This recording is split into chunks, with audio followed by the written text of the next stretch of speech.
Welcome back to Football Daily, ladies and gentlemen. Today we're talking about number 9s.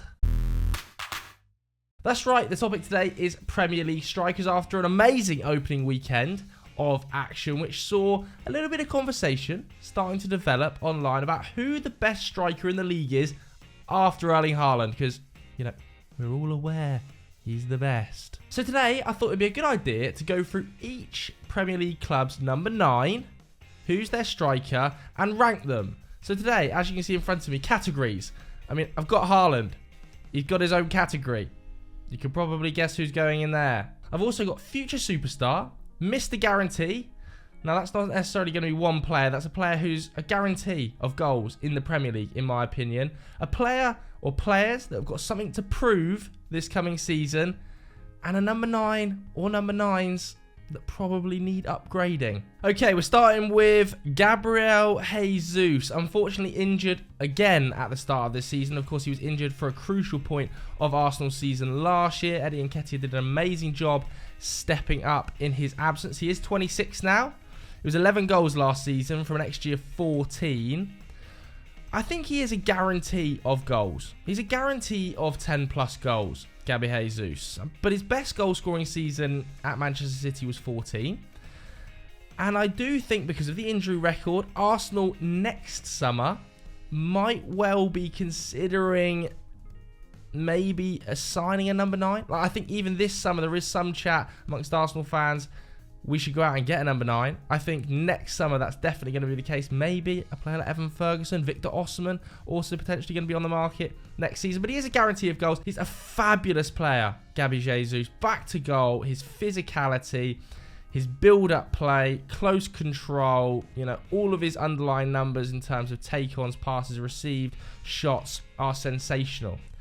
But he does underperform his XG, and unfortunately, he does have a little problem with injuries. Next up, we've got Ollie Watkins, who I think you would have to have again as Mr. Guarantee. He's a guarantee of goals in the Premier League. 15 last season, exploded again under Unai Emery. I think he even put up 17 expected goals.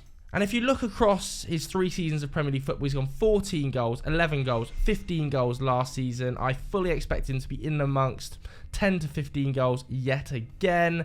His contract's actually up in 2025 at Villa as well. So if he has a really good season this year, let's say he does push up towards the 20 goal mark, miraculous season under Unai Emery, and he only has 1 year left on his contract, I think he becomes a really attractive option for a number of Big 6 clubs who are looking for strikers.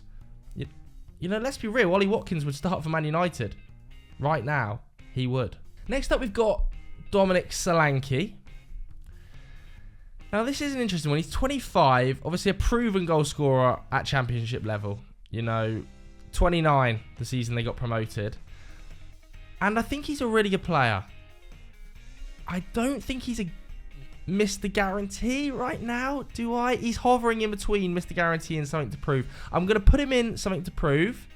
I think he will, by the end of the season, be a guarantee of goals. I think it was 6 last season, and I definitely think he'll improve on that with better players around him. Bournemouth have recruited really well. He's going to score more goals under a more attack-minded coach in Iraola. I'm expecting a big season from Dom Solanke, and I think he will. I've got him improve it now, but I think he will prove that he can slot into the guarantee category. At Brentford, I didn't want to do Ivan Toney because he's banned till January, so I've gone for Kevin Schade, who is, of course, just 21 years old. Highest tally in his professional career to date is 4 with Freiburg. Now, clearly, there's massive talent there. Massive talent. Incredibly explosive. I haven't seen a quicker player, I don't think, in the last couple of years in the Premier League than Kevin Schade over the first 15 or 20 yards. He is lightning quick. 18 appearances across the second half of last season. Most of them, practically all of them, really came as substitute appearances, and he didn't score a Premier League goal. So he's definitely got something to prove, but he could, under Thomas Frank, who's one of the best coaches in the league, easily jump up to being a potential future superstar. I think he's got a lot to give, Kevin Schade, and he's still only 21. Unlike, you know, Solanke, Jesus, Watkins, who are amongst that 25, 26, 27 years of age. The ceiling on Schade is very, very high if the coaching's right. Okay, the first future superstar, for sure, Mr. Ferguson, Evan Ferguson. What a talent. What a talent we're talking about here. Physically, feels like he's already at the level of a Premier League striker, despite the fact he's only 18. Only 18, feels physically dominant, 6'2", 6 goals in 10 Premier League starts last season. I think he was in the top 8% of European forwards for non-penalty expected goals last season. Frighteningly good inside the box. You know, gets shots off from amazing areas. Huge final third pass receive numbers. Good in the air, good backward goal. I mean, he's a guarantee. If he doesn't get injured, he's a guaranteed player to go for £100+ million either next summer or the summer after. He's that good. He's a guarantee. I think Arsenal will be very interested. You know, Manchester United probably still going to be interested, even if Hojlund hits the ground. There's not a lot of depth there. I think Arsenal are going to be very interested. Chelsea, probably clubs on the continent as well. He's going to be a superstar, Evan. He's going straight in there. At Burnley, of course, I've got to go to Amdouni here, haven't we? One of the coups of the summer at 18 million euros. I think I'm probably going to put him in future superstar too, because he's so young, isn't he? What is he? 22. So he's not a guarantee of goals like Gabby Jesus or Ollie Watkins. I don't think that is the case. But the top scorer in the Conference League last season, wasn't he? I think he's got 5 in 4 for Switzerland at Euro 2024 qualification. Back-to-back 12-goal hauls in the top tier of Swiss football. I think, you know, if Company can get that Burnley side firing, and many people have predicted them for a mid-table finish, as have I, and he hits between 7 and 12 goals, big upside at 18 million euros. Big upside. And unlike Schade, who is a year younger, so people were saying, why haven't you got him in future superstar category? You know, we've seen him score goals at European level.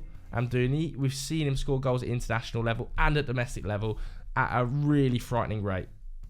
So I think, you know, even though he's at Burnley, you have to say, maybe not to Evan Ferguson's calibre, maybe not superstar, but future star. Jackson as well, Nicholas Jackson, I think, given he's the same age as Amdouni, you have to put him in future superstar, only 22. Amazing second half of the season for Villarreal, really, to end up on 12 goals. I mean, his underlying numbers, again, are very impressive. His back-to-goal work is excellent. I think he was in the top 10% of strikers for non-penalty goals and assists last season. He's so physically ready for the league, it's surprised me. I remember saying when I was doing the Mauricio Pochettino, who's he going to keep or who's he going to let go of, that I wasn't sure how he fitted into the hierarchy of Chelsea strikers and why they bought him. Well, they bought him to be the number 9. You know, he's better than Broja right now. Lukaku's not getting a sniff. Nicholas Jackson's their number 9. And I think he's probably going to get 10 plus goals in that position, which would be a great return for a 22-year-old first season in the Prem. Next up, we've got Edouard at Palace. Oh, prove it, upgrade. I think I'm going to be putting him in upgrade for now. I just think that Palace, you know, they've managed to keep hold of Elise. They signed that new contract. Eze feels like he's still going to be there come the end of the summer. Fingers crossed for them they don't lose Cheick Doucouré to Liverpool. And, you know, Zaha has left. They've replaced him with França. I feel like Edouard slightly replaceable now in that position, given since he arrived in the league. It's been 6 goals, 5 goals. He shared minutes with Mateta. Hasn't really built on the promise of Scotland, where he went 15 goals, 21 goals, 18 goals in the SPL. Yeah, I think if they could, Palace would upgrade that area and Edouard would become sort of the second striker, a rotation option, and then Mateta is maybe let go. I'm yet to be massively convinced. Palace fans, I want to hear from you. If an option became available on the market, would you upgrade Odsonne Edouard? Dominic Calvert-Lewin, I think we have to put improve it right now. He should have been a guarantee of goals. He should have been amongst Mr. Guarantees.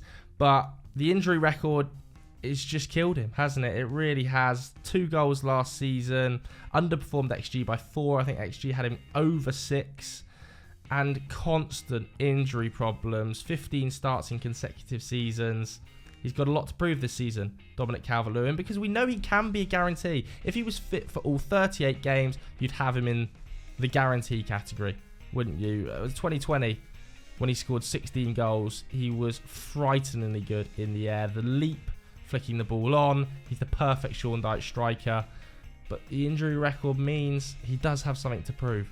Fulham, I've actually picked Carlos Vinicius just because, you know, it feels like Mitro is leaving. And when I'm shooting this video on Thursday, they're still in talks with the Saudis about a potential exit. So I've kind of promoted Carlos Vinicius to that number 9 role. And I think if that's the case, it is an upgradable area for Fulham.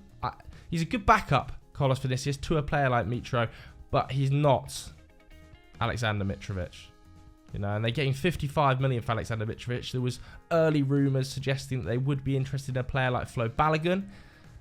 That would be a very, very exciting move. It's a very, very different type of player to Alexander Mitrovic, but it's exciting, isn't it? It's that young talent, that sort of shining new object, huge goal numbers in France. Probably a fairly hefty fee to Arsenal, but nevertheless, when we come back to Vinicius at 28 years old, 5 goals in 11 starts in the Premier League last season. I think only once in his career has he put up 10 plus league goals.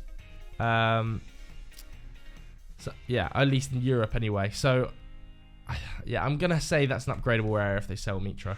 Darwin Nunez. I'm putting him in future superstar because, you know, I know he's 24. I don't think he's a guarantee because he can be better than that. Like, his numbers are so good. His underlying numbers are so good. Top 2% of European forwards last year for non-penalty expected goals. He gets in so many good positions. Like, so many. He was at like 0.95 non-penalty expected goals and assists last season for Liverpool. Frighteningly good physically. He's a dog off the ball. But he is still chaotic. His finishing still leaves an awful lot to be desired. I think it was 14 goals in all competitions last season. In his first season in England, it's a good return. But because of some of the high-profile misses, you know, he's memed constantly, isn't he? Pretty harshly, in my opinion. I think there's a star in there. There is a star in there. And it's just waiting to come out. Very cliched. But I honestly believe Darwin Nunez could easily bang in all competitions 25 goals for Liverpool this season. And that would be a remarkable return. So you kind of have to put him in that future superstar category. Next up, we've got Carlton Morris at Luton. And I mean, he's not going an upgrade because for Luton, he's the star forward. 20 goals last season, 7 assists. So he's not an upgrade for them, is he? He's got a lot to prove in the Premier League at 27 years old. And last season, obviously, was a big jump in his numbers. Across the rest of his career, he hasn't been able to produce goal numbers like that. I don't necessarily think we're going to be seeing a Mr. Guarantee from Carlton Morris, but he is the goal scorer, the outlet for Luton. He's going to be on the penalties, as we saw at the weekend against Brighton. You know, even if he like last season, scored 20 goals against the next year 15, even if he puts up 10 goals, it's a remarkable achievement, in my opinion. It's certainly an upgrade. And I'm interested to see what he can prove in the Premier League. Haaland got his own category. Yeah. No point discussing him, is there? 23. It's ridiculous. Rasmus Hojlund up next at 20. Oh, I'm torn between future superstar and prove it. Because, you know, Amdouni scored more goals, but in a worse league. I'm going to put Rasmus in future superstar because of the fee. You know, his goal involvements per 90 at Atalanta were very, very impressive. You know, his goal involvements for the Danish national team, super impressive. The fee means you have to put him in future superstar. And I'm just so excited. As a Man United fan, I'm just so excited to see him play. Like, I just can't wait for us to have an actual number 9 and Rashford to go back out onto the left. And that number 9 not be a 35-year-old. Like, I just can't wait to see him develop. It's going to be exciting. Taiwo Awoniyi up next at Forest. I love him. I'm tempted to put him in Mr. Guarantee. Like, 10 goals in his first season of full Premier League football for Forest. You know, very, very impressive numbers at Union Berlin. Before that, I think when they finished 5th, he put up something like 15 goals. His XG was better than 10. last season. Better XG than a player like Solanke last season. Certainly better than Calvert-Lewin last season. And it's also his off-the-ball work. It's not really heralded that much, but top 10% of European forwards for blocks, clearances, interceptions, tackles, pressures. Works extremely hard. I kind of love Awoniyi. I think he might get 10 goals again.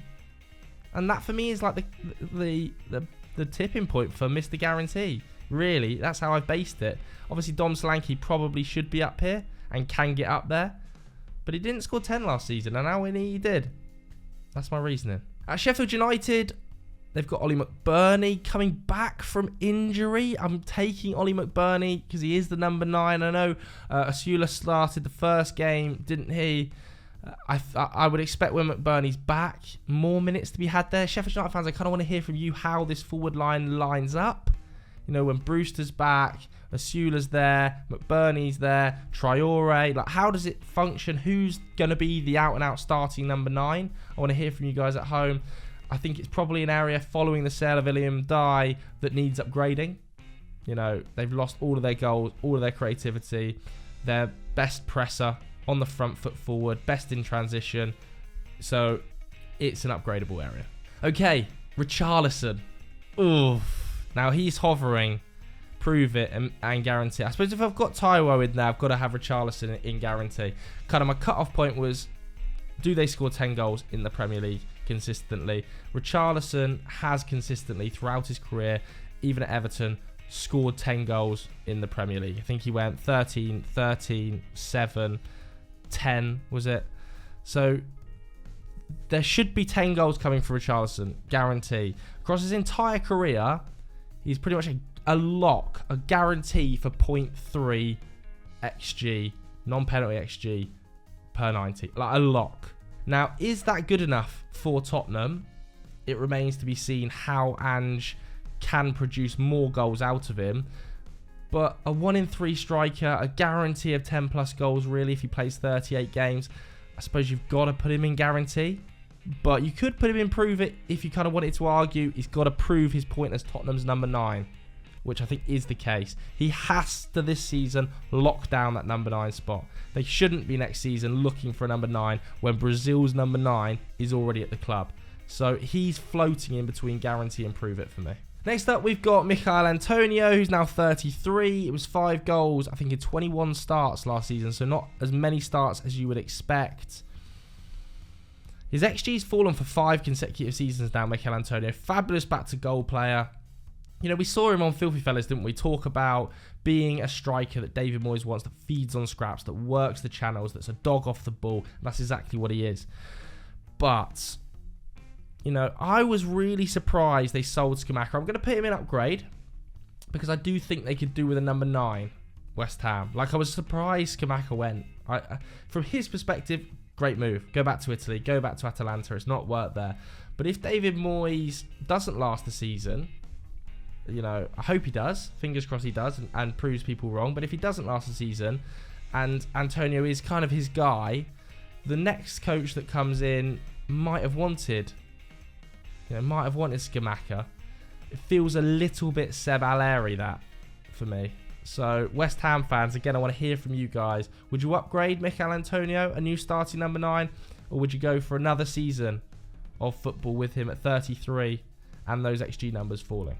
Matheus Cunha up next. I mean, you can't put him in upgrade when they've spent 44 million on him.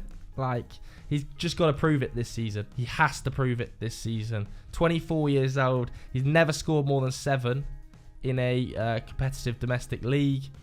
I think Hertha Berlin was his best in 2020. He's a take-on machine. I mean, we saw it at United, didn't we? We saw the best and the worst of Matheus Cunha at Old Trafford on Monday.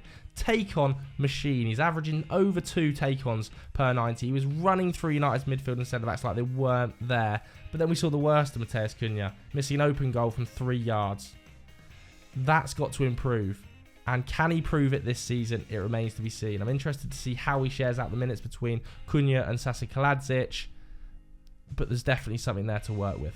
I don't know why it's kind of glitched and Isaac's gone to the end.